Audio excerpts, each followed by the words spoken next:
নমস্কার, আমি Deep and welcome to half pant history. আজ হচ্ছে হাফ প্যান্ট হিস্ট্রির একটা খুব স্পেশাল এপিসোড। মহাশিবরাত্রি উপলক্ষে আমি ভাবলাম কলকাতার 3টি প্রাচীন শিব মন্দিরের গল্প আপনাদের বলি। না, আমি কিন্তু কোথাও দাবি করছি না যে এই 3টে শিব মন্দিরই হচ্ছে কলকাতার সব থেকে পুরনো 3টে শিব মন্দির, এমন কিন্তু আমি বলছি না। তবে 3টি হচ্ছে অত্যন্ত প্রাচীন 3টি মন্দির এবং 3টেরই কলকাতার ইতিহাসের সঙ্গে যোগাযোগ আছে। চলুন তাহলে শুরু করা যাক।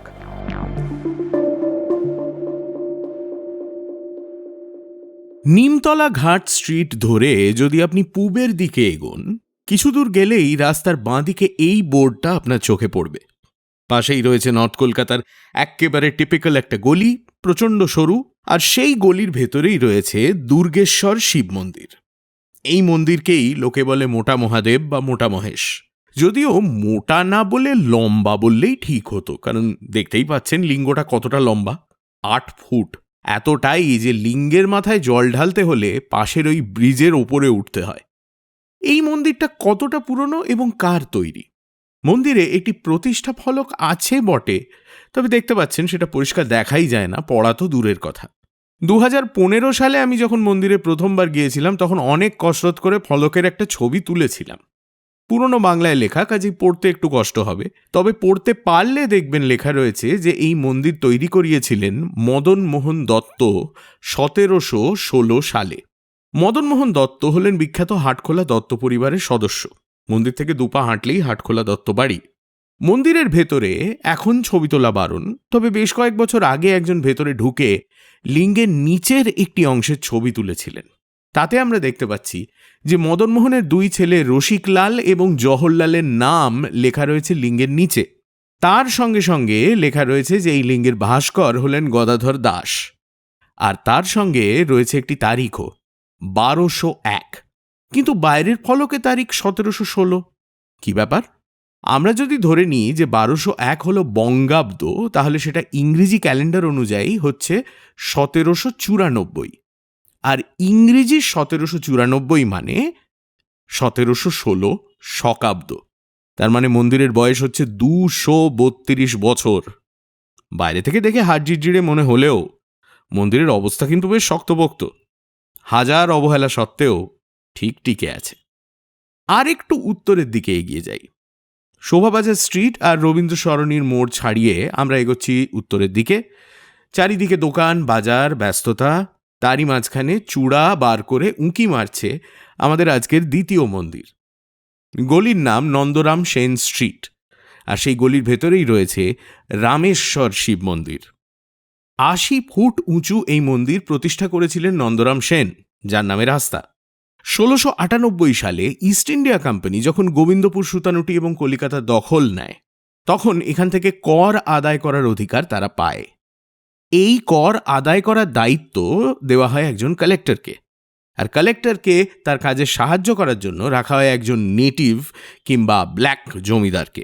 প্রথম কালেক্টর হয়েছিলেন র্যালফ শেলডন, এবং তারই আন্ডারে 1705 সালে প্রথম এই ব্ল্যাক জমিদার হিসেবে কাজ শুরু করেন নন্দরাম সেন। মন্দিরের আর্কিটেকচার, খিলান, স্তম্ভ এসব কিছু দেখে তো বোঝাই যাচ্ছে যে এটি একটি প্রাচীন মন্দির। কিন্তু এই মন্দির কবে তৈরি, এটা নিয়ে কিন্তু একটু দ্বিমত আছে। মন্দিরের গায়ে লাগানো ফলকে লেখা যে মন্দির স্থাপিত হয়েছিল 1061 বঙ্গাব্দে, মানে 1654 খ্রিস্টাব্দে। তবে তার মানে তো যোবচার্ণক আসার আগেই মন্দির তৈরি। সত্যি কি তাই? বিশেষজ্ঞদের মতে মন্দিরে এখন যে ফলক দেখা যাচ্ছে তা অনেক পরে লাগানো, এবং সেখানে পুরনো ফলক থেকে তারিখ টোকার সময় নিশ্চয়ই ভুল হয়েছিল। পুরনো ফলকে তারিখ লেখা ছিল 1661 বঙ্গাব্দ নয় শকাব্দ, যার মানে 1739 খ্রিস্টাব্দ। টুকতে গিয়ে সেই 1661 শকাব্দ হয়ে গেছে 1061 বঙ্গাব্দ। এবার আপনি কোন তারিখ বিশ্বাস করতে চান সেটা আপনার ব্যাপার। আমরা এগোই পরের মন্দিরের দিকে। এইবারে আমরা ঢুকে পড়ব এক্কেবারে কুমোরটুলির মধ্যে। 2/5 বনমালী সরকার স্ট্রিটে দাঁড়িয়ে রয়েছে কলকাতার এমন এক মন্দির যা নিয়ে লিখেছিলেন খোদ ডেভিড ম্যাকাচিয়ান।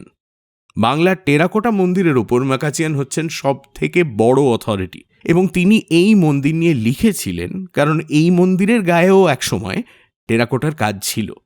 আজ তার জায়গায় পড়ে আছে শুধুই আগাছা, আর বেছে বেছে মন্দিরের গায়েই পুরসভা তৈরি করেছে একটি শৌচাগার।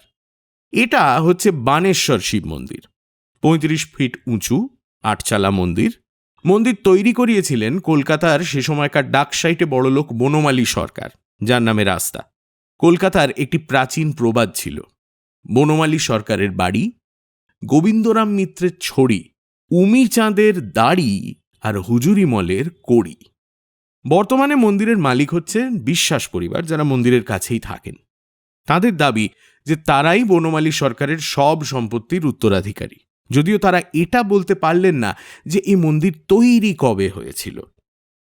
এত অবহেলার মধ্যে যেটা দেখে হাসি পেল সেটা হচ্ছে পুরসভার লাগানো এই ফলক, যেটা বলছে যে এই মন্দির নাকি গ্রেড 1 হেরিটেজ বিল্ডিং। হেরিটেজের সংরক্ষণের কি অবস্থা তা তো আপনি নিজের চোখে দেখতেই পাচ্ছেন। দুর্গেশ্বর, বানেশ্বর এবং রামেশ্বর, এই 3টি মন্দির আপনাকে দেখালাম, মন্দিরের ইতিহাস আপনাকে বললাম।